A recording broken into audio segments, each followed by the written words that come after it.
कमर कस लीजिए, उल्टी गिनती शुरू है, अब क्लास शुरू होने वाला है। लेकिन आप जानते हैं कि सीधा क्लास शुरू करने में थोड़ी सी असुविधा होगी कि आप हमारे अगर मेथड को नहीं समझे तो बहुत कुछ अनकहा रह जाएगा। इसलिए हमारे होनहार बच्चों, पहले आज हम यह बता रहे हैं आपको कि हमारी तैयारी किस तरह की है, क्योंकि आपके मन में सवाल आता है। आपके मन में सवाल होगा, खान स्टडी ही क्यों?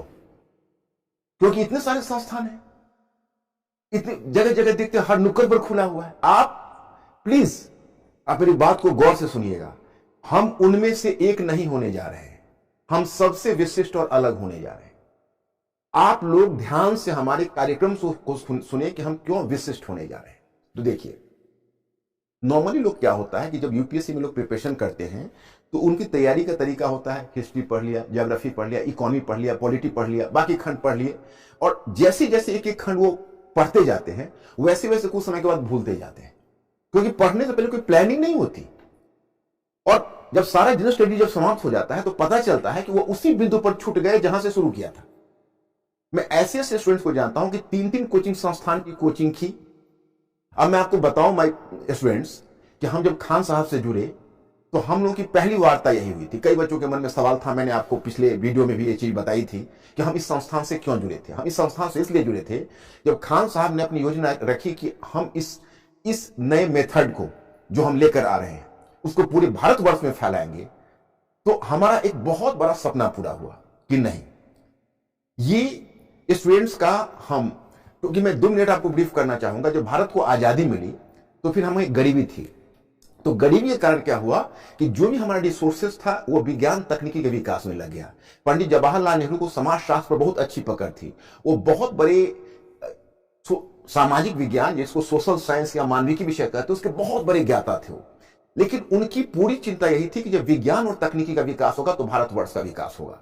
मैं स्टूडेंट्स, हमारा सामाजिक विज्ञान नीचे दब गया। सामाजिक विज्ञान का कोई स्टैंडर्ड यूनिवर्सिटी में नहीं रह गया, बहुत ज्यादा पिछड़ गया। और इधर सिविल सर्विसेज ने अपना एग्जामिनेशन का प्रोग्राम शुरू किया। तो जो सिविल सेवा एग्जामिनेशन है, इवन स्टेट सर्विसेज आप कहिए, उनका क्वेश्चन का स्तर बहुत ऊंचा है, विश्वविद्यालय शिक्षा बहुत नीची है। तो उन दोनों के बीच तालमेल नहीं हो पा रहा है। फिर आ गए बीच में कोचिंग संस्थान। तो कोचिंग संस्थान 2013 से पहले तक का जो सिलेबस था, जो पाठ्यक्रम था, वो पाठ्यक्रम को आज तक नहीं पार कर पा रहे हैं और वहीं पर रुके पड़े हैं कि 2013 से पहले का जो सिलेबस था उसी आधार पर बच्चों की पढ़ाई कराई जा रही है। पॉलिटी, इकोनॉमी, साइंस, टेक सब अलग अलग, आपस में कोई कनेक्टिविटी नहीं। हम अपना प्रोग्राम आपको बताने जा रहे हैं। हम 3 स्तर पर काम करेंगे। पहले, आपकी पढ़ने की गति को बढ़ाएंगे। कैसे? तो डेली कॉम्प्रिहेंशन के प्रैक्टिस से।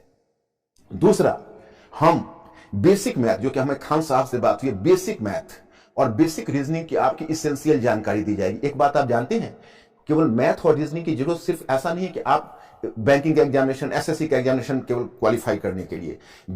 आपकी जो रीजनिंग का मेथड है वो आपकी सोच को बढ़ाती है। आपका जो बेसिक मैथमेटिक्स का सवाल है आपके दृष्टिकोण को बढ़ाती है। सीसेट क्यों इंट्रोड्यूस किया था यूपीएससी ने? इसी को ध्यान में करके इंट्रोड्यूस किया।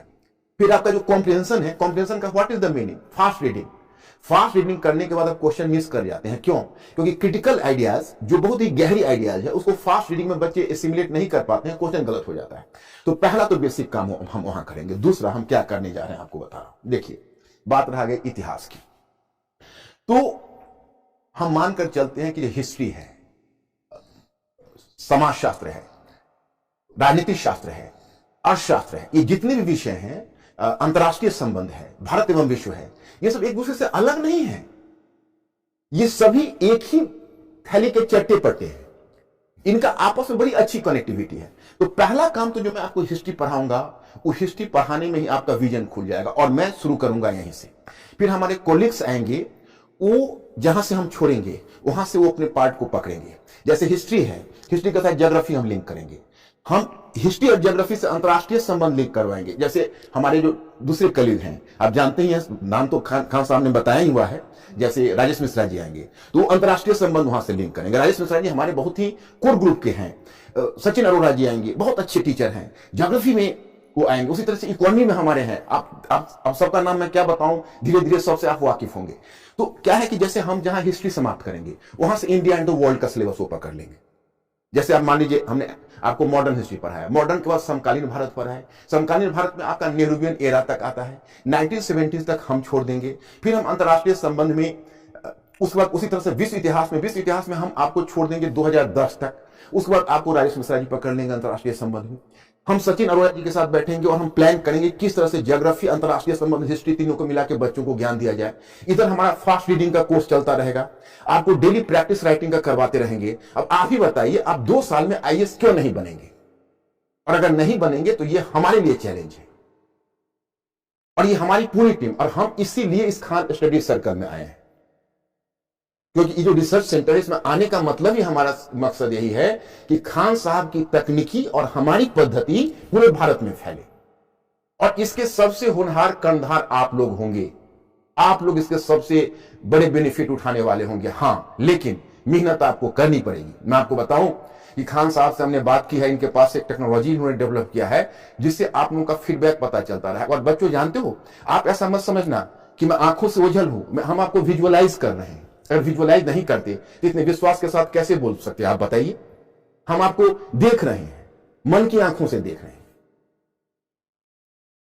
और हम इस तकनीकी के माध्यम से आपका फीडबैक लेंगे, रेगुलर फीडबैक लेंगे और आप में से किसी ने जो पढ़ाई में अगर कमी की वो भी हमें पता चलेगा।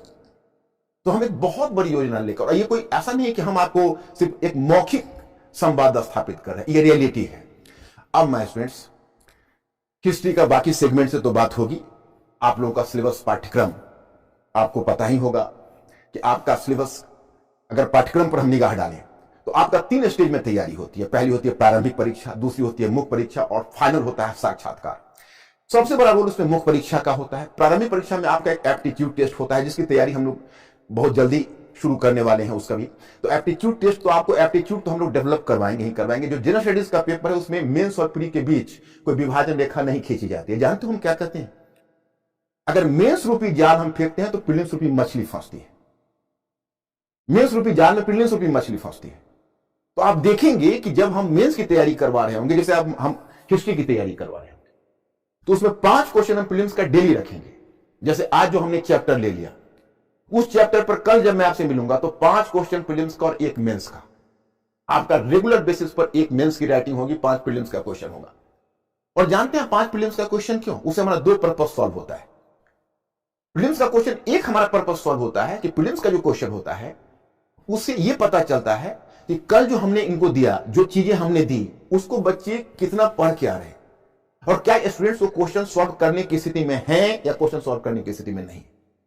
अगर आपने ईमानदारी से कल की चीज पढ़ी होगी तो आज प्रीलिम्स का वो क्वेश्चन आप दोगे, सॉल्व करोगे। अगर ईमानदारी से नहीं पढ़ी होगी तो कोताही होगी, फिर मैं पकड़ लूंगा।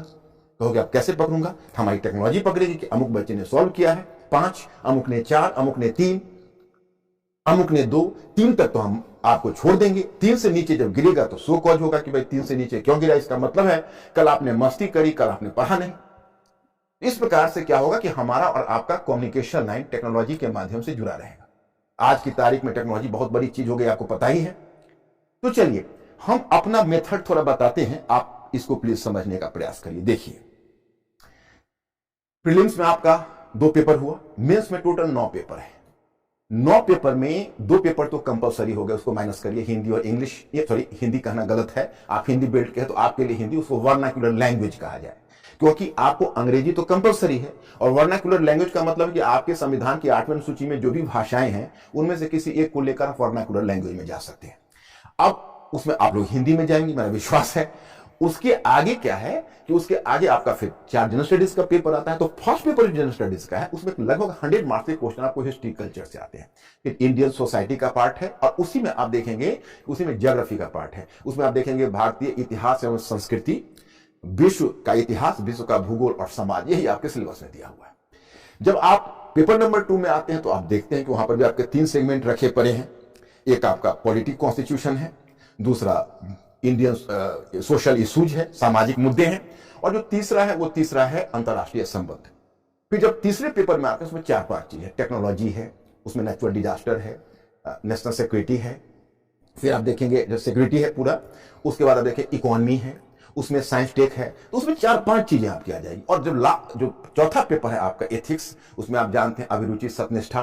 तो ये जो बेसिकली ये जो आपका पेपर है, ये 4 के 4 पेपर, ये 4 के 4 पेपर की तैयारी में आपस में इंटीग्रेशन है, जो हम लोग बाद में करेंगे। पहले मैं आपको इतिहास पर चर्चा कर दूं, क्योंकि यहीं से शुरू करना है मुझे, तो इसकी चर्चा कर दूं। और जैसे जैसे हमारा कोर्स आगे बढ़ेगा, हम आगे का प्रोग्राम आपको बताते रहेंगे। जैसे आपकी हिस्ट्री में पहला पेपर में हिस्ट्री का लगभग 100 मार्क्स के क्वेश्चन होते हैं, और लगभग आपके तकरीबन मानकर आप चलें कि 36 से 40 मार्क्स के क्वेश्चन आपके जनरल स्टडीज के पेपर में होते हैं। जनरल स्टडीज में आप समझ सकते हो 200 मार्क्स में 40 मार्क्स के हिस्ट्री के क्वेश्चन अकेला है। और बाकी सेगमेंट्स में तो आगे पीछे हो भी सकता है हिस्ट्री के क्वेश्चन, तो आपको ज्यों का त्यों मिलेंगे, हिस्ट्री एंड कल्चर दोनों मिलाकर। फिर आपका जो मेंस का पेपर है, उसमें 100 मार्क्स के क्वेश्चन आपकी हिस्ट्री और कल्चर के मिलेंगे। अब मैं आपको बताऊं कि जो आपका फर्स्ट पेपर है, जिसमें हिस्ट्री कल्चर का पार्ट है, उसमें सिलेबस की चर्चा करना ही बेकार है, क्योंकि सिलेबस में इतना कम दिया है, जैसे लगता है कि जब वो सिलेबस सेट कर रहा था, वो सिलेबस सेट करने वाला तो मानो ऊँघ रहा हो, उसको आधी नींद आ रही हो, आधा जगा हुआ है। विश्व इतिहास का सिलेबस सेट किया है, ऐसा सेट किया है कि आगे का टॉपिक पीछे, पीछे का टॉपिक आगे।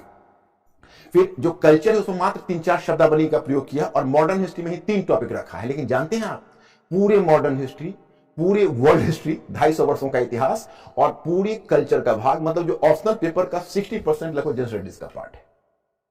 अब इतने बड़े एरिया को कवर करना है, तो मैं पहले आपके सामने कौन सा नई तकनीकी लेकर आ रहा हूं, पहले तकनीकी पर चर्चा कर दूं। क्योंकि आप कहेंगे कि सर आपका इतिहास पढ़ाने का तरीका क्या है, आपके मन में क्यूरियोसिटी होगी, इतिहास ये भी पढ़ाते हैं, अमुक सर भी पढ़ाते हैं, अमुक सर भी पढ़ाते हैं। मैं एक बात आपको बताता हूं। एक बच्ची ने एक बार हम सवाल किया था, मैं जनरल स्टडीज ये लेने वाला था, तो मेरी एक छात्रा थी, उसने मुझसे सवाल किया कि सर ये पार्ट मेरा किया हुआ है। जैसे मैं मॉडर्न हिस्ट्री पढ़ाने वाला था, उसने कहा कि सर ये पार्ट किया हुआ है। वो शायद किसी दूसरे कोचिंग में की होगी। तो हमने कहा कि क्या कहा, किया हुआ है? जब तुम मुझसे करोगी तो पता चलेगा कि अब तक किया हुआ नहीं है।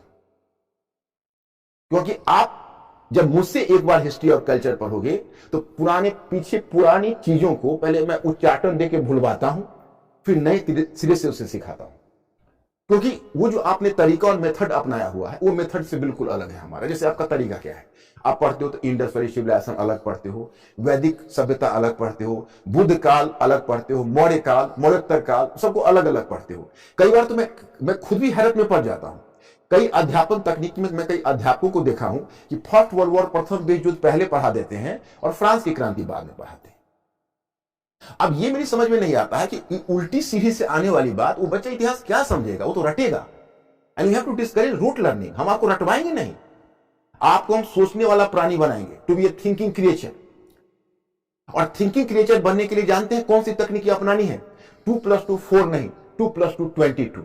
क्योंकि 2+2 जब तक अगर हम 4 करते रहेंगे, तो आप मानकर चलिए कि 2+2 की जो तकनीकी है वो काम यूपीएससी में नहीं आती है। जैसे मैं उदाहरण बताता हूं, आपने मॉडर्न हिस्ट्री पढ़ा तो आपने 18वीं सदी का इतिहास पढ़ लिया, फिर पलासी का युद्ध और बक्सर का युद्ध पढ़ लिया, उसके आगे आए तो रॉबर्ट क्लाइव और द्वैत शासन पढ़ लिया, उसके आगे वारेन हेस्टिंग्स पढ़ा, वारेन हेस्टिंग्स के बाद फिर आपने लॉर्ड कॉर्नवालिस पढ़ लिया, अस्थायी बंदोबस्त पढ़ा, रैयतवाड़ी पढ़ा, महलवाड़ी पढ़ा।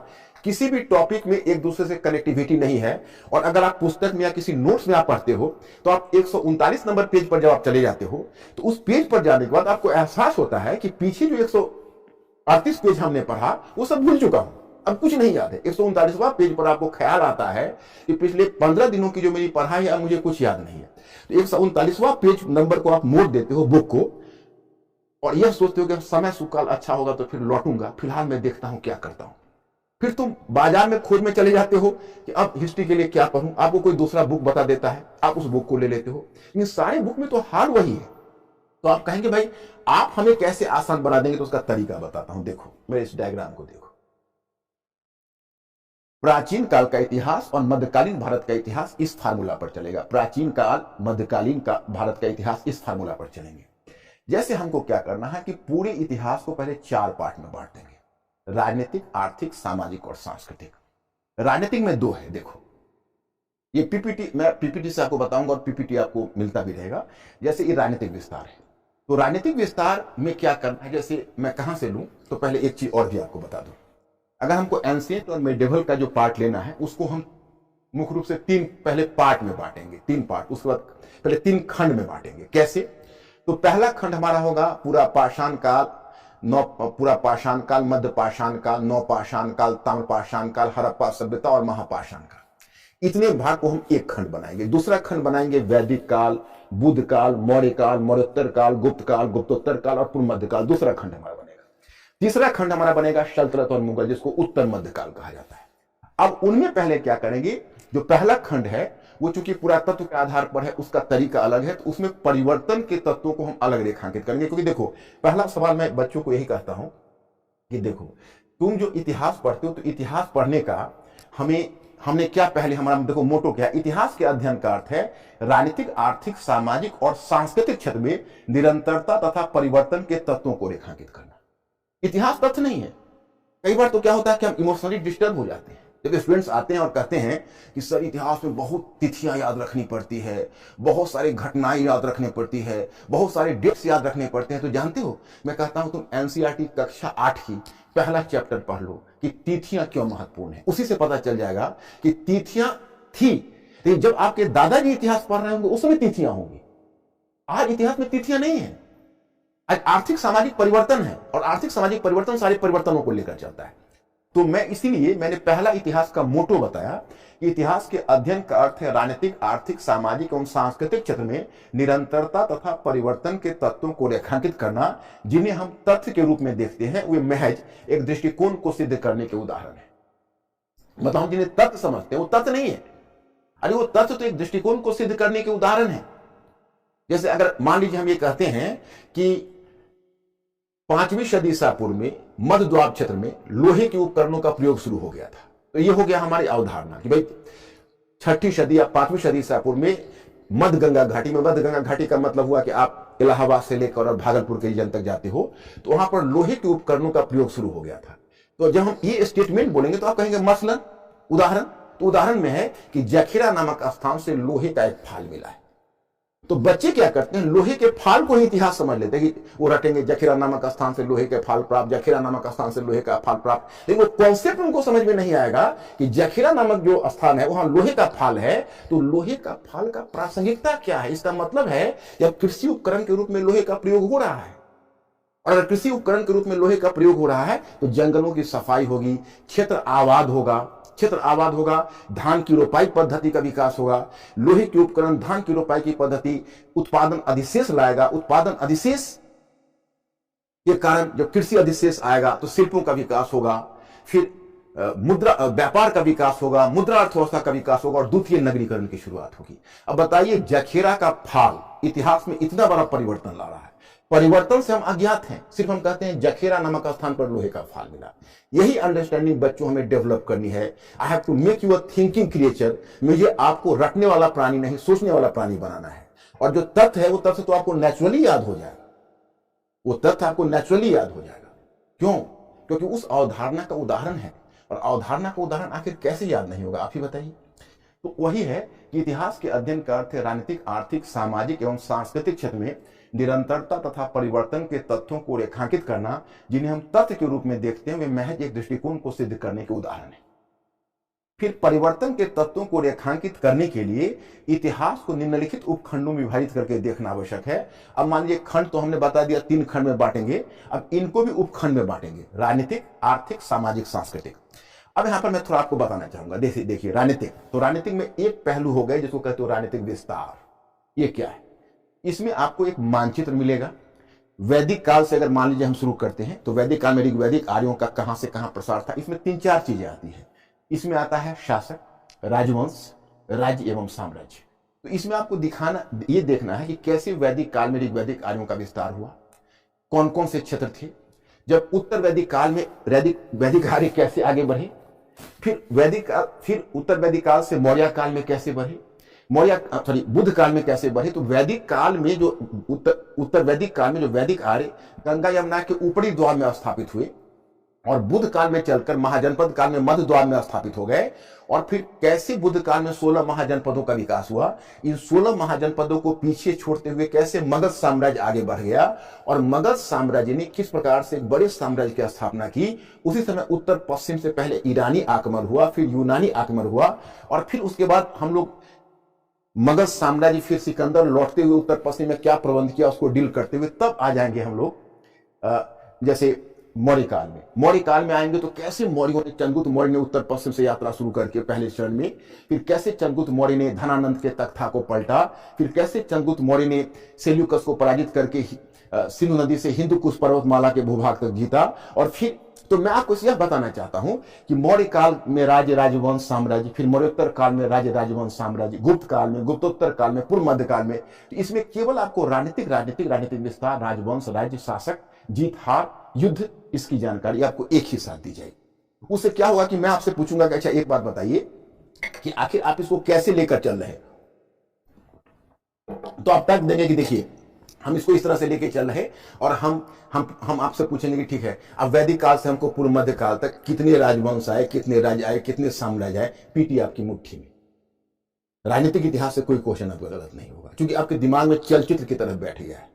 एक बार आप वैदिक काल याद करेंगे तो पूर्व मध्य काल तक का परिवर्तन आपको समझ में आ जाएगा। अब उसको वहां छोड़िए, आप आ जाएंगे आप प्रशासन पर। वैदिक कालीन प्रशासन, तो ऋग्वैदिक काल में प्रशासन की क्या विशेषताएं थी, मान लीजिए 5 से 6 विशेषताएं हैं, उसको एक बार आप ध्यान कर लेते हैं और सारी विशेषताओं के साथ उदाहरण होंगे, उदाहरण ध्यान कर लेते हैं। तो अगर ऋग्वैदिक काल में 6 से 7 विशेषताएं और 6-7 उदाहरण हैं तो उसको लेकर आप उत्तर वैदिक काल में आ जाइए। उत्तर वैदिक काल में आप फिर उसमें ये 6-7 विशेषताएं, उसमें क्या परिवर्तन आए, उत्तर वैदिक काल में क्या परिवर्तन है, फिर विशेषताएं उदाहरण। बुद्ध काल में क्या परिवर्तन है, विशेषताएं उदाहरण। मौर्य काल में कैसे मौर्य कालीन प्रशासन में केंद्रीयकरण हुआ, विशेषताएं उदाहरण। मौर्य काल से मौर्योत्तर काल में कैसे आए, विशेषताएं उदाहरण। वहां से होती है गुप्त काल, गुप्तोत्तर काल, पूर्व मध्य काल तक, सामंतवाद के उद्भव तक। फिर मैं पूछूंगा अच्छा बच्चों ये बताओ कि वैदिक काल से लेकर सामंतवाद के काल तक, पूर्व मध्य काल तक आप हमें परिवर्तन बताइए, प्रशासन में क्या परिवर्तन है, आप फटाफट हमें बताते चले जाएंगे। इसको कहते हैं हॉरिजेंटल स्टडी। बच्चों आपके मन में जिज्ञासा हो कि आपके इतिहास का पैटर्न क्या है, तो आज तक इतिहास आप लोग वर्टिकल पढ़ते रहे हो, यानी लंबवत। हम लंबवत के साथ साथ क्षैतिज ढंग से अध्ययन कराएंगे, लंबवत और क्षैतिज दोनों, वर्टिकल और हॉरिजेंटल दोनों। और जब वर्टिकल हॉरिजेंटल का जब मेल होगा तो कोई भी चीज आपकी आंखों से छूटेगी नहीं। फिर आप आर्थिक से आते हो सामाजिक में, तो सामाजिक में फिर वही हुआ, वर्ण एवं जाति है, महिलाएं हैं, शूद्र हैं, अछूतों की दशा है। तो सामाजिक में फिर पहले हम ऋग्वैदिक काल से समाज का अध्ययन शुरू करेंगे। उत्तर वैदिक काल में परिवर्तन देखेंगे, कैसे वर्ण आया ऋग्वैदिक काल में, कैसे उत्तर वैदिक काल में चतुर्वर्ण व्यवस्था स्थापित हुई, वहां से बुद्ध काल में आकर कैसे वर्ण व्यवस्था का आधार जन्म हो गया, जाति के विकास का आधार तैयार हुआ। मौर्य काल में कौटिल्य के अर्थशास्त्र में कैसे सामाजिक व्यवस्था पर है, वहां से मौर्योत्तर काल में मनु संहिता, वहां से गुप्त काल में याज्ञवल्क्य संहिता से होते हुए पराशर नारद सब होते हुए, और कैसे जाति विकसित होता चल रहा है, कैसे अछूत जातियों का कॉन्सेप्ट आ रहा है, जाति से उपजातियों का विकास कैसे हो रहा है, वहां महिलाओं की स्थिति कैसे गिर रही है, जाति व्यवस्था जैसे जैसे क्लिष्ट हो रहा है, महिलाओं की स्थिति और कैसे नीचे गिर रही है। ऐसे करते हुए हम पूरे वैदिक से लेकर और पहुंच जाएंगे पूर्व मध्य काल तक। अब आएंगे सांस्कृतिक पर। जब सांस्कृतिक पर आएंगे तो ये हमारा एक बहुत बड़ा एरिया होगा, क्योंकि ये जो राजनीतिक, आर्थिक, सामाजिक है ये केवल प्रीलिम्स के लिए आपके लिए इंपॉर्टेंट होगा, एलसीएंट में और मिडेवल में, लेकिन जो सांस्कृतिक है वो मेंस और पीटी दोनों के लिए इंपॉर्टेंट है। तो यहां पर हम लोग ज्यादा फैलेंगे। जैसे धर्म, दर्शन है, भाषा, साहित्य है, कला है। कला में आपका स्थापत्य कला, मूर्ति कला, चित्रकला, संगीत कला, नृत्य कला, और इसके साथ ही हम विज्ञान और तकनीकी, इन सबको इसी में शामिल करेंगे। और जानते हैं इसमें भी वही तरीका अपनाएंगे। वैदिक काल में पहले एक पकड़ेंगे, धर्म और दर्शन। तो वैदिक काल में धर्म और दर्शन, ऋग्वैदिक काल में क्या था, उत्तर वैदिक काल में क्या परिवर्तन आया, उसके बाद बुद्ध काल में क्या परिवर्तन आया, मौर्य काल में क्या परिवर्तन आया, मौर्योत्तर काल में, गुप्त काल में, गुप्तोत्तर काल में। और जानते हैं आज अगर मैं एक औसत इंसान से पूछूं कि हिंदू धर्म क्या है, तो हिंदू धर्म के बारे में वो नहीं बता पाता है। लेकिन जानते हैं आप, जब आप इस तरीके से पढ़ेंगे तो हिंदू धर्म क्या है वो बखूबी आपकी समझ में आएगा, और बड़े आराम से आप डिफाइन कर सकते हैं कि वैदिक धर्म और हिंदू धर्म में क्या अंतर है, कैसे वैदिक और अवैदिक तत्व मिलते हैं तो हिंदू धर्म का विकास होता है। दर्शन में ही जैसे वेदांत दर्शन है, बुद्ध में बौद्ध दर्शन है, जैन चिंतन है, वहां से आगे बढ़ते हुए आप षड दर्शन, वहां तक पूर्व मध्यकाल तक आसानी से पहुंच जाएंगे। फिर उसी प्रकार से भाषा और साहित्य, भाषा और साहित्य में बच्चे प्राय भ्रम में रहते हैं, परंतु वैदिक काल से अगर हम भाषा साहित्य के विकास का अध्ययन करते चले जाएंगे तो पूर्व मध्यकाल तक हमको भाषा और साहित्य का विकास बिल्कुल शीशे की तरह साफ हो जाएगा। और वही चीज कला में होगी। एक स्थापत्य कला पकड़ेंगे तो स्थापत्य कला का इतिहास हड़प्पा सभ्यता के बाद आपका शुरू हो रहा है मौर्य काल से। तो मौर्य काल में स्थापत्य, मौर्योत्तर काल, गुप्त काल, गुप्तोत्तर काल। तो मैं कुल मिलाकर मेरा जो ये मेथड है वो हॉरिजॉन्टल स्टडी की तरफ आपको ले जाएगा। और ये हम आएंगे खंड 2 में। अब खंड 3 में सल्तनत और मुगल काल है, वो इसी फार्मूला से डिवाइड होगा और चेंजेज आगे बढ़ता चलेगा। जानते हैं अब समाज ही है, तो समाज में आपने अब तक पूर्व मध्य काल में पढ़ा, तो अब तक आपने समाज का वर्टिकल विभाजन देखा, ब्राह्मण क्षत्रिय वैश्य और शूद्र। जब मध्य काल में आते हैं तो आप वर्टिकल हॉरिजॉन्टल दोनों देखते हैं, हिंदू मुस्लिम और प्लस ब्राह्मण क्षत्रिय वैश्य और शूद्र। जब इस्लाम आया, इस्लाम में जाति व्यवस्था नहीं थी, इस्लाम ने यहाँ की जाति व्यवस्था को कड़ी चुनौती दी। लेकिन आश्चर्यजनक बात यह रही कि इस्लाम जाति व्यवस्था को मिटा नहीं पाया, परंतु जाति व्यवस्था के प्रभाव में इस्लाम में ही जाति व्यवस्था होगी। ये जो मध्य काल है, इसमें आपको फिर जाति वर्ण समझने का मौका मिला। क्या जाति वर्ण समाप्त हो गया? ये क्या एक इतनी बड़ी हिंदू जनसंख्या और मुस्लिम जनसंख्या कैसे मतलब कोरिलेट कर रहे हैं? आपको भारत का समन्वित संस्कृति समझने का मौका मिलेगा। भक्ति और सूफी, जैसे हिंदू धर्म है, तो हिंदू धर्म के बारे में कहा जाता था सर्वग्रासी है, जो भी नया मतांतर आता था हिंदू धर्म उसको पचा लेता था अपने में। इस्लाम के बारे में कहा जाता था वो भी सर्वग्रासी था। जहां भी इस्लाम गया तो मुस्लिम अल्पसंख्यक बनकर गए, लेकिन शीघ्र ही बहुसंख्यक हो गए, क्योंकि उन्होंने वहां के धर्म को परिवर्तित कर दिया। लेकिन भारत की भूमि पर ना तो इस्लाम हिंदुइज्म को निगल सका, न हिंदुइज्म इस्लाम को निगल सका, और दोनों साथ, लेकिन दोनों 600 वर्ष तक साथ साथ रहते हुए समन्वित संस्कृति का विकास किया। That was a complete culture of India. और वह समन्वित संस्कृति आपको भाषा साहित्य में, उर्दू, आपको भक्ति सूफी मूवमेंट में, वो समन्वित संस्कृति आपको स्थापत्य कला में, इंडो इस्लामिक स्थापत्य कला, चित्रकला, इंडो इस्लामिक चित्रकला में व्यक्त होता है। और ये एक भारत की बहुत बड़ी सांस्कृतिक धरोहर है। जानते हैं, अभी एक हाल में बुक किसी वेस्टर्न स्कॉलर ने लिखा है कि पश्चिम के लोगों को मुस्लिम जनसंख्या के साथ एडजस्ट करने का मतलब कैपेसिटी डेवलप नहीं हुआ, लेकिन हिंदुस्तान में एक ऐसा कंप्लीट कल्चर है, यहां पर साथ रहने की दोनों को एक जीवन पद्धति विकसित हो गई और एक समन्वित संस्कृति के रूप में। हमको याद है कि जब तालिबान जब अफगानिस्तान में आए थे और जब दक्षिण से कुछ हार्ड बातें जब लिखी गई थी कुछ सोशल मीडिया पर, तो इस बात को एक बहुत बड़े एक्टर हैं और वो फिल्मी दुनिया के उस एक्टर ने उसने आगाह किया था कि देखिए हिंदुस्तान की भूमि बड़ी अजीब है, यहाँ पर हिंदू और मुसलमान बहुत अच्छे से और 600-700 वर्ष तक साथ रहते आए हैं, तो बाहर में होने वाली राजनीति का प्रभाव हिंदुस्तान पर नहीं पड़ सकता, क्योंकि हिंदुस्तान में एक अलग दोनों का इक्वेशन रहा है जो मध्यकाल से ही चलता आ रहा है, और हिंदुस्तान में हिंदू और मुस्लिम दोनों आपस में जीने के आदी हो चुके हैं। तो मध्यकाल में आपको समझने का मौका मिले पूरा हमारी समन्वित संस्कृति, भक्ति सूफी मूवमेंट को। और इसमें मैं आपको सोचने वाला प्राणी बनाऊंगा, रटवाऊंगा नहीं। रटना तो भूल जाना है, वो तो मतलब ये समझिए कि अगर कोई रट रहा हो तो इसका उसको तरीका पता नहीं, अगर तरीका पता हो तो आपको रटने की जरूरत ही नहीं होगी। तो इस तरह से हम लोगों का मध्यकाल तक निपट जाएगा। अब परिवर्तन को देखो, अब परिवर्तन का जो क्रम आप रेखांकित कर रहे हो, इसमें हमने 2 गोले बनाए।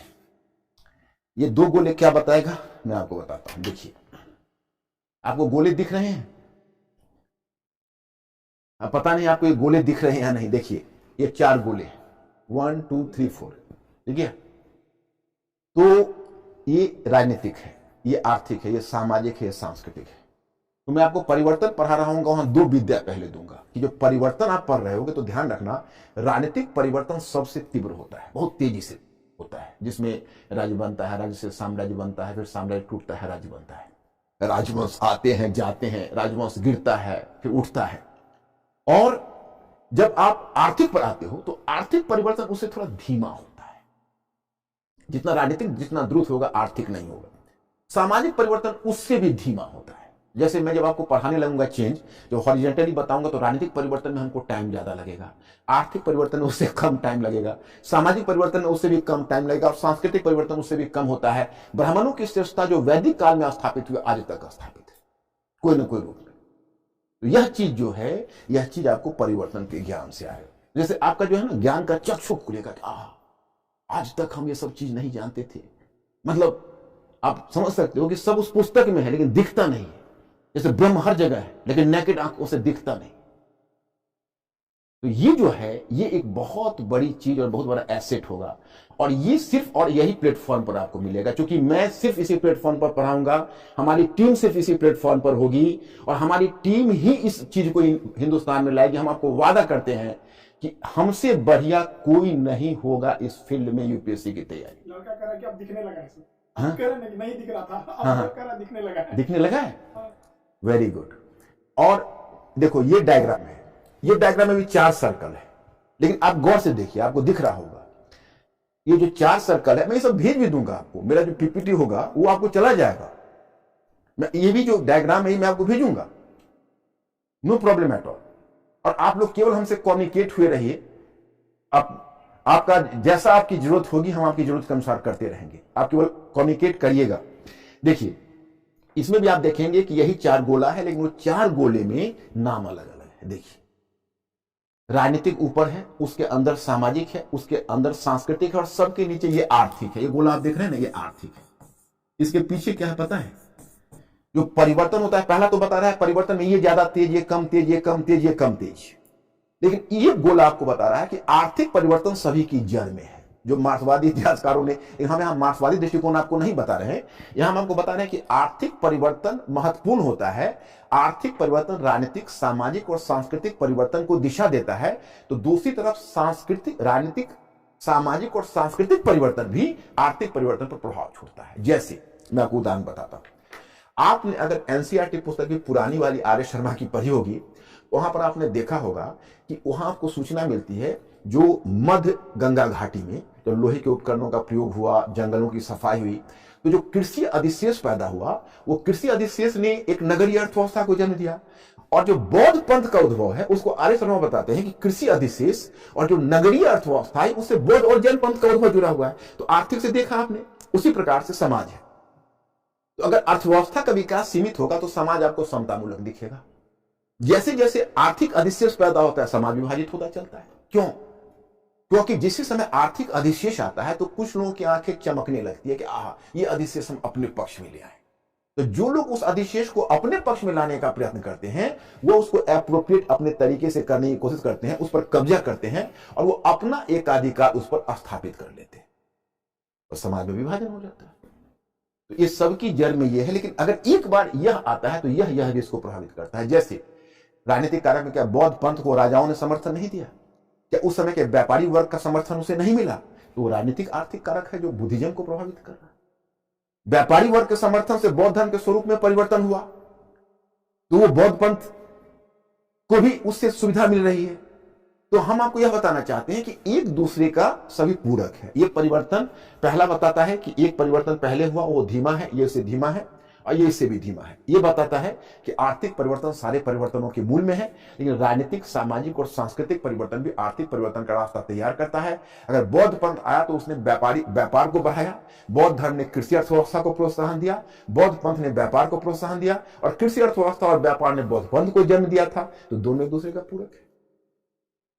ये चीज आप समझ जाओगे, और ये समझ गए तो आप मानकर चलिए कि अब थोड़ा सा हम खान साहब से आपको मिलवाते हैं, क्योंकि अब मैं ही मिलवा रहा हूं, क्योंकि फॉर टाइम भी इन्होंने प्लेटफॉर्म हमें दे दिया है।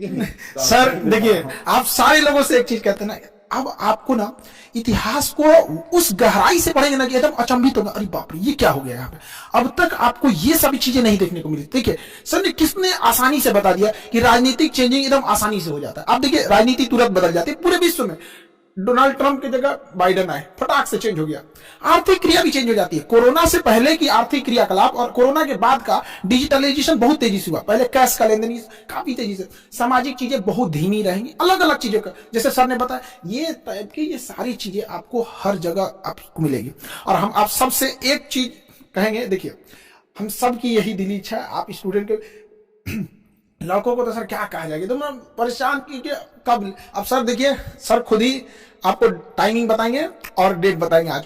और आज कितने लोग सहमत हैं वो यस लिखेंगे कि सर इस पूरे सिलेबस को, पूरे कैरिकुलम को लेके डे फर्स्ट से और लबासना तक का सफर, वहां तक के सफर को पूरी तरह से सर लीड करे।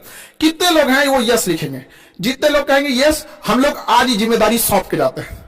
सर ये मेरे लिए बहुत जवाब, मैं तो अपनी तरफ से प्यार भी करूंगा यार, यस लिख देना जरूर, क्योंकि मेरी दिली इच्छा है कि नहीं, ये मेरी दिली इच्छा है। और ये दिली इच्छा ये है कि मैं इसका सफर तय करूं और हम इस परिवर्तन के वाहक बने। ये खान साहब का एफर्ट और हमारा एफर्ट, जब दोनों एफर्ट मिल जाएगा तो ये इसमें ये परिवर्तन होना ही है। और जब तक आप सफल नहीं होंगे हमें चैन नहीं आएगा। और ये तो मैं तुमको केवल हिस्ट्री का मेथड बता रहा हूं, बट माय स्टूडेंट्स आपको मैं बताऊं, मेरी यात्रा यही तक नहीं है, ये हिस्ट्री है। अब हिस्ट्री से हम दूसरा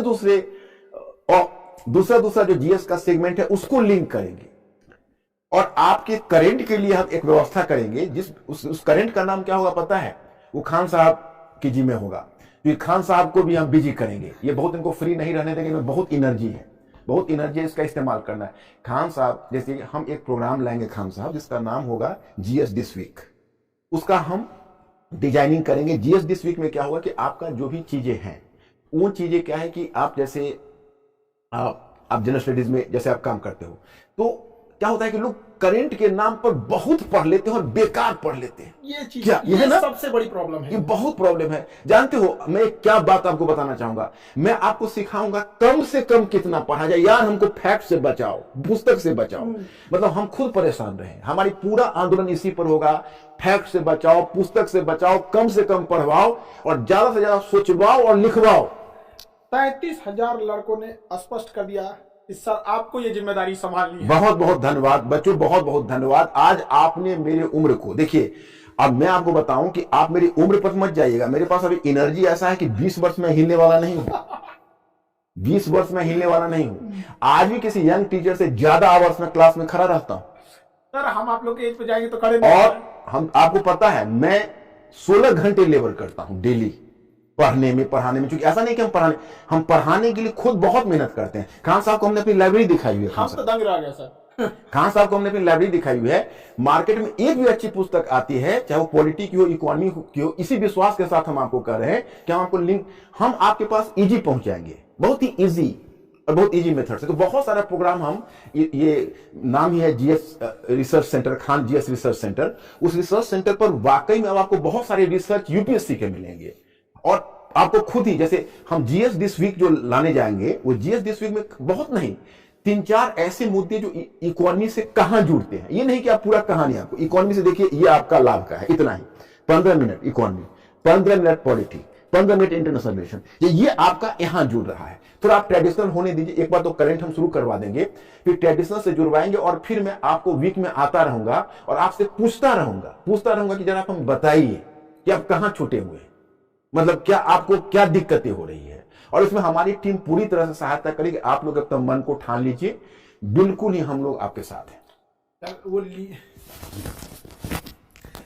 अब आप लोगों ने देखिए इस चीज को सर पूरे कैरिकुलम को आपका डे फर्स्ट से लेके जब तक वहां नहीं पहुंचा दिया जाता है तब तक सर आपको पूरी तरह से इसमें लीड करते रहेंगे। कहीं से भी जैसे मंडे टू सैटरडे तो सर अपना, इसके अलावा सर ने कहा कि हम लोग वीक में एक दिन इसको डिसाइड करेंगे। यानी अब इतना हम आपको पहले दिन में बताए थे कि सर के उस पर नहीं जाना है, जितना सर की उम्र के हम लोग जाएंगे तो पता नहीं सर इतना मेहनत तो नहीं होने वाला। अभी हम प्रेडिक्ट कर देते हैं आप कर दीजिए, आप मानव नहीं महामानव नहीं हम लोग से नहीं होने वाला सर इतना मानव है सर। जिस उम्र में उस उम्र में हम लोग से नहीं हो पाएगा, ये रियलिटी है। आप हम सर की लाइब्रेरी में दंग रह गए यहाँ पे। आप लोग कह रहे हैं एनसीईआरटी अरे एनसीईआरटी ये सब चीजें ना निचोड़ मिलेंगी आपको, फिर आपको वो छोटा लगने लगेगा। और सर मैंने एनसीईआरटी के लिए आपको टेंशन ही नहीं लेना, आपको बताते ना, एक विश्वास रखिए। इतना तो है कि कश्मीर से कन्याकुमारी तक के लड़कों को विश्वास है कि खान सर जो बोल रहे हैं उसमें तनिक भी संदेह नहीं है। और हम जब बोल रहे हैं कि अब सर को ढूंढने में कितना टाइम लगा, अब आपको समझ में आ रहा है। अब लड़कों को कह रहे हैं सर आपको अब समझ में आ रहा है देर कैसे हो रहा था यहाँ पे, अब समझ में आ रहा है ना आप लोग को। तो अब ये सर की पूरी तरह से लीड में रहेंगे आप लोग, सर लीड करेंगे इस चीज को। और सर को एकदम हमको आपको शुरू में ही बताया था, संडे के दिन भी आपको एकदम तरीके से निचोड़ लिया जाएगा आपको, और नए ढंग से करंट से लेके हर एक चीजों को बिल्कुल नए ढंग से नए अंदाज से होगा। इस चीज को समझ में आएगी ना क्या? तो अब बेहतरीन ढंग से अब नए चीजों, अच्छा सर ये सारी चीजें आप लोग को एप्लीकेशन में प्रोवाइड करा दी जाएगी, आपको कोई प्रॉब्लम नहीं आएगा, ठीक है। जैसे जैसे क्लासेस चलेंगे उसके पीडीएफ रहेंगे, जो भी क्लासेस जो पीपीटी रहेंगे सर यहाँ बताएंगे, ये भी दे दिया जाएगा, उसका अलग सेक्शन रहेगा, आपके पढ़ने के लिए नोट्स अलग रहेगा। इसमें क्या है ना, रिवीजन बहुत जल्दी हो जाएगा सर लड़कों का, बिल्कुल, लेकिन पढ़ने के लिए वो भी रहेगा। तो अब सर अब रेगुलर आप कब से कर देते हैं और टाइम बता दीजिए लड़कों का। अब क्योंकि आप हम देखिए हम आपसे का क्लास स्टार्ट करने के लिए बेकरार है। मैं खान साहब के पास 3 बार कह चुका कि आप जल्दी शुरू करवाइए, और फिर पता चला कि बच्चे लोगों में बेचैनी है। तो हम एक काम करते हैं, पहले मुझे आप लोगों की सहमति चाहिए। आप लोगों का बनता है 3 सेगमेंट खान साहब। एक सेगमेंट बनता है इनका एंशिएंट मेडिवल एंड कल्चर, दूसरा सेगमेंट बनता है मॉडर्न हिस्ट्री का वेटेज ज्यादा रहता है, और तीसरा सेगमेंट बनता है वो है वर्ल्ड हिस्ट्री, विश्व इतिहास। तो आप लोग जरा सा एक काम हमारा आसान और कर दीजिए, खान साहब को सूचना मिल जाएगी, हमको सूचित कर देंगे। आप लोग अपना मंतव्य दीजिए, आप किसमें मॉडर्न हिस्ट्री, मुझे लगता है कि आप पहले ज्यादा जुड़ाव महसूस करेंगे। तो आप कहें तो देखिए मॉडर्न हिस्ट्री के लिए मेरा डायग्राम है, ये मैं आपको बताता हूं। मैं बिना डायग्राम के देखिए उसको 4 खंड में बांटा, हिस्ट्री ऑफ 18th सेंचुरी। देखिए हिस्ट्री ऑफ 18th सेंचुरी में पहला हाफ होगा मुगल साम्राज्य का विघटन, उसके कर पर छोटे छोटे राज्य। तो पहले आपको दिखाऊंगा कि मिलिए इनसे प्रणाम साम्राज्य थे विघटित हो गए, इनका डेड बॉडी है। तो आप कहेंगे डेड बॉडी देख के क्या करेंगे, तो हम पीछे से थोड़ा बैकग्राउंड आपको बता देंगे ताकि डेड बॉडी से आपको परेशानी ना हो, क्योंकि इसके कब्र पर छोटे छोटे राज्य आएंगे। और फिर वहां देखेंगे थोड़ा सा इतिहास लेखन की समझ भी आपको डेवलप करेंगे, क्योंकि आपको सोचने वाला प्राणी बनाना है। देखो आप लोग क्वेश्चन पेपर तो देखते होगे, नहीं देखोगे तो मैं आपको दिखवाऊंगा, आप घबराओ मत। आप हमको 6 महीने का टाइम दो, 6 महीने में अगर आपका व्यक्तित्व ना बदल गया, आपकी तैयारी अगर ना, और अगर आप अपने जीवन में एक बहुत बड़ा बदलाव नहीं महसूस किया, तो मैं पढ़ाना छोड़ दूंगा। ये मैं आपको कहता हूँ खान साहब के प्लेटफॉर्म से। अगर 6 महीने में आप अपने आप को नहीं बदल लिया, हालांकि देखिए आपका ये पूरा ड्यूरेशन चलेगा लंबा, 6 महीने में आपकी पूरी तैयारी यूपीएससी की होगी नहीं, इन 6 महीने में आपको एक बहुत बड़ा बदलाव अपने आप में आप महसूस करोगे, ये हम वादा करते हैं। ये तो पहले क्लास से महसूस करने लगे सब। हाँ मॉडर्न बोल रहे हैं, मॉडर्न। हाँ ये मॉडर्न बोल रहे हैं। हाँ। हाँ तो ठीक है, मॉडर्न से करेंगे। तो ये 18वीं सदी का पूर्वार्ध में मुगल साम्राज्य का पतन और छोटे वो उन राज्यों की स्थापना, उत्तराधिकारी राज्यों की, उसके बाद हम लोग एक डिबेट डिस्कस करेंगे। यार इसको हम क्या माने, अंधकार का युग माने या नई संभावनाओं का युग माने, क्योंकि इस पर भी क्वेश्चन कोई हो सकता है अंधकार के युग पर पूछ दे, कोई नई संभावनाओं के युग पर। और आप लोगों का क्वेश्चन में शब्दावली होता है, पूछल लिया, आप देखते हो, विवेचन कीजिए, आलोचनात्मक परीक्षण कीजिए, समीक्षा कीजिए। तो उस समय आपको बिल्कुल ही साथ आपको राइटिंग में ट्रेन करता चलूंगा। फिर आएगा 18वीं सदी का उत्तरार्ध, इसमें कैसे यूरोप में बदलाव आया, यूरोप से किन परिस्थितियों में कंपनी आई, और कैसे वो कंपनी धीरे धीरे व्यापारिक से राजनीतिक की तरफ बढ़ी, और कैसे वो अपने आप को राजनीतिक शक्ति में ढाल लिया। तो पलासी और बक्सर पर सीधे हम नहीं आएंगे, हम एक बड़े यूरोप के बदलाव के साथ आपको वहां जोड़ेंगे। फिर तब तीसरा खंड होगा हमारा उपनिवेशवाद। जैसे ये हुआ 18वीं सदी का उत्तरार्ध, अब तीसरा खंड होगा उपनिवेशवाद। उपनिवेशवाद में 3 उपखंड बनते हैं। पहला उपखंड का ये डायग्राम, समझ रहे हो, पहला उपखंड का, क्योंकि देखो उपनिवेशवाद का प्रथम चरण वाणिज्यिक चरण, उद्देश्य क्या है, नीतियां क्या है, क्योंकि उपनिवेशवाद मूलतः एक आर्थिक संबंध है। ब्रिटिश यहां क्या करने आए थे, शोषण करने आए थे। उन्होंने जो राजनीतिक नीति बनाई, प्रशासनिक नीति बनाई, सामाजिक नीति बनाई, सांस्कृतिक नीति बनाई, वो शोषण के लिए ही बनाई थी। उनका मुख्य उद्देश्य शोषण करना था। ये सब नीति इसी के तहत है। तो पहला डायग्राम ये बनेगा। दूसरा डायग्राम आपका औद्योगिक चरण का बनेगा 1813 से 1858। तीसरा डायग्राम आपका वित्तीय चरण का बनेगा मॉडर्न में, ये राष्ट्रवाद का डायग्राम बनेगा। ये स्वतंत्रोत्तर भारत का डायग्राम बनेगा। सब लड़कों को दे दिया जाएगा, मतलब हर चीज प्लान्ड है। आपको एक भी जो स्लिप मिलेगा उसका मकसद होगा कि क्या दिया जाए, कितना दिया जाए। आपको 2 काम करना है जो मैं धीरे धीरे ट्रेन कर दूंगा, सोचने वाला प्राणी बनना है और बौद्धिक जुगाली करनी है, इंटेलेक्चुअल फर्मेंटेशन, ये मेरा टर्म आप जानते ही हो। तो बौद्धिक जुगाली, और कोई बात नहीं, अब हम दोनों लोग मिल गए और आप तीसरे लोग 3 लोग मिल गए, तो अब बहुत बड़ा परिवर्तन आने वाला है। थर्सडे से, परसों से हम आपका क्लास स्टार्ट करने जा रहे हैं मॉडर्न हिस्ट्री से। ओके, मॉडर्न हिस्ट्री से जा रहे हैं। थोड़ा सा केवल आप लोगों से एक ही रिक्वेस्ट है कि 2-3 दिन धैर्य से मेरा तरीका सीखना। अगर मेरा तरीका सीख जाओगे तो फिर बहुत एंजॉय करोगे, लेकिन तरीका सीखने में हमारे और तुम्हें ट्यून्ड अप होने में थोड़ा सा टाइम लग सकता है, हल्का 1-2 दिन, लेकिन 1-2 दिन में एवरीथिंग वुड बी क्लियर। तो क्या खान साहब अब क्या किया जाए? आज इनको छोड़ आप ही डिसाइड करेंगे। तो आज तो अब मेरी टीम से भी हम आपको मिलवाएंगे, खान साहब मिलवाएंगे, और पूरी टीम हम लोग टीम वर्क की तरह काम करेंगे। और उसमें आप जानते हैं कि मेरा रोल बड़ा है और आप लोगों ने भी इतना बड़ा विश्वास जताया है, तो हमें आपको सबसे उम्दा चीज देनी है, सबसे उम्दा चीज। हम विश्वास के साथ कहते हैं ये बाजार में, यूपीएससी के बाजार में तो ये चीज नहीं मिलेगी जो हम लोग देने जा रहे हैं। आप फी पर मत जाइए। आप जब देखेंगे कि भाई 2 लाख 2.5 लाख देने वाले बच्चे उस जगह पर नहीं है जो आप 7,500 देख रहे हैं, यही तो हम लोग का मकसद है। हाँ, आप फी पर मत जाइएगा, आप फी पर मत जाइएगा। आपको गांव से खींच के दिल्ली लाएंगे, आप चिंता मत करिए। और जब यूपीएससी बिल्डिंग में बैठ के आप इंटरव्यू दे रहे होंगे, तब आप वो महसूस करेंगे कितना बड़ा बदलाव हुआ। लेकिन आपको थोड़ा सा जो तरीका बताएंगे उस तरीका को फॉलो करना है। और खान साहब आप कुछ कहना चाहेंगे? हाँ, टाइमिंग अभी 7 बजे का रखते हैं, 7 PM का रखते हैं, सुटेबल है। इवनिंग का टाइम हमें भी थोड़ा अच्छा लगता है, आप लोगों को भी अच्छा लगेगा। तो 7 PM से शुरू करते हैं, परसों यानी थर्सडे के दिन से। ओके, और कुछ तो आप कुछ कहना चाहिए? देखिए सर ने डिसाइड कर दिया। और देखिए एक होता है ना, सेनापति सेना को किधर ले जाना चाहता है, और इस उम्र में सर इतना मेहनत करते हैं ना, तो सोचिए आप लोगों से कितना करवाने वाले हैं। और आप लोगों ने ही सर को इतनी बड़ी जिम्मेदारी दी है, इसलिए आप अब कमर कस लीजिए। आपका सोच ना बदल जाए तब कहिएगा, ये मेरा विश्वास है।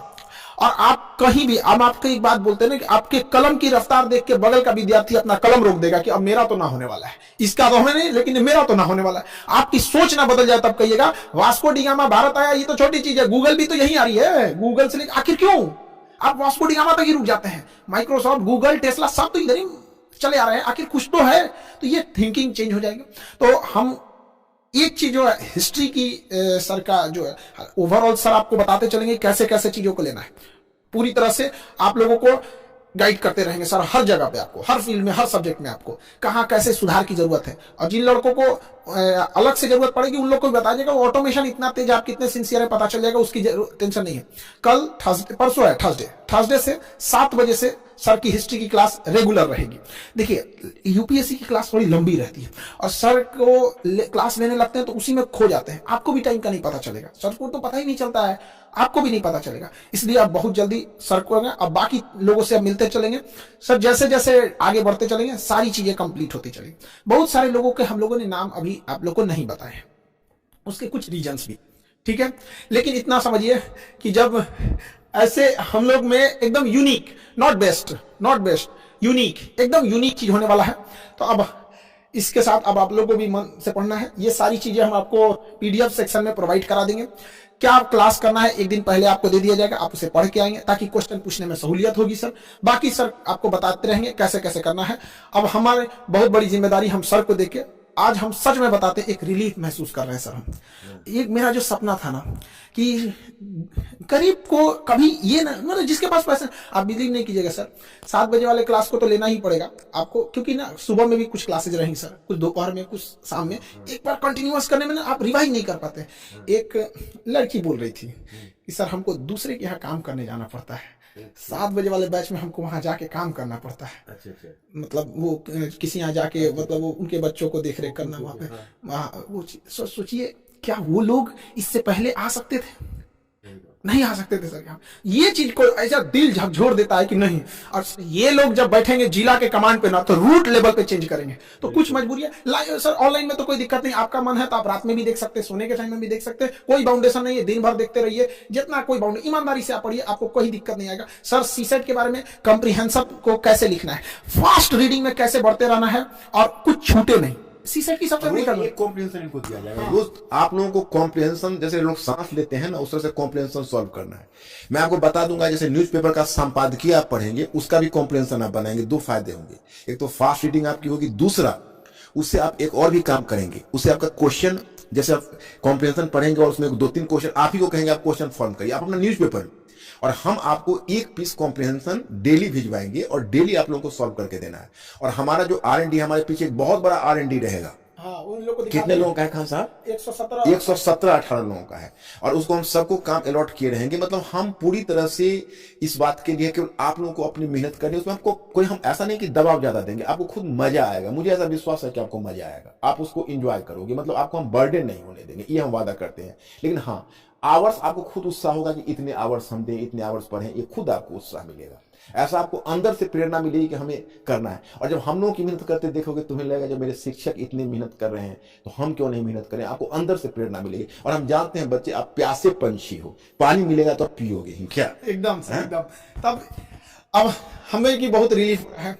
हम जो सपना था हमारा कि आप लोग को बेस्ट दिया जाए, एक चीज तो आप हम अब नहीं बताना पड़ेगा, लड़कों को विश्वास हो गया कि लेट क्यों हो रहा था। अच्छा। जब आपसे वो जब देखे लोग ना फर्स्ट क्लास को, दंग रह गए, आप लोग की थिंकिंग बदल गई, कैसे चीजें समाज चेंज हो जाती है, कैसे इंटर रिलीजन कैसे चेंज होता है, कैसे एक समाज दूसरे समाज में ओवरलैप कर रहा है, यूरोपियों की क्या गलती थी, एकदम थिंकिंग चेंज हो जाएगा। अच्छा खान साहब, एक बात मैं इनको बताना चाहूंगा। अभी मैं एक कहावत अपने बच्चों को कहता हूं मेरा, कि अभी आपकी खिड़की बंद है और घूंघट ढका हुआ है। जब घूंघट हटेगा और खिड़की खुलेगी तो इतनी दुनिया हसीन आएगी। जैसे देखिए अभी आपने यहां देखा था, अब कॉन्टेम्पोररी हिस्ट्री में हम नेहरू के आगे तक छोड़ देंगे, उसके बाद राजेश मिश्रा जी पकड़ लेंगे, वहां से हम उनसे लिंक हो जाएंगे, उनको राजेश मिश्रा जी आपको पकड़ लेंगे, इंडिया एंड द वर्ल्ड का।